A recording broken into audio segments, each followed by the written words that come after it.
Mitral valve regurgitation is the most common valvular heart disease, which may lead to life-threatening complications such as heart failure. To date, mitral valve regurgitation occurs in about 2% of the population.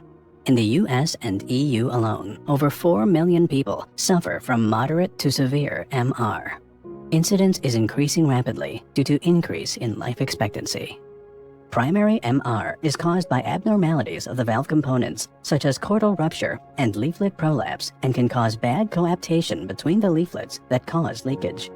Secondary MR is caused by cardiac diseases leading to the left ventricle remodeling, which prevents proper coaptation of the leaflets. The VLR system offers a combination of Valve Posterior Leaflet Repair and Annuloplasty in one device.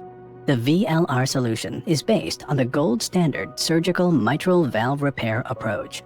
The VLR treatment is applicable for 95% of MR patients. During implantation, a transseptal approach is used to ensure the VLR device is properly deployed, aligned, and positioned above the mitral valve leaflets with echo guidance. Once placed, the posterior part of the VLR implant prevents prolapse and leaflet flailing while restoring coaptation and native valve function and instantly preventing leakage. A unique attachment tool and a super elastic coupling element anchor the implant to the leaflets at several locations to prevent misalignment and migration.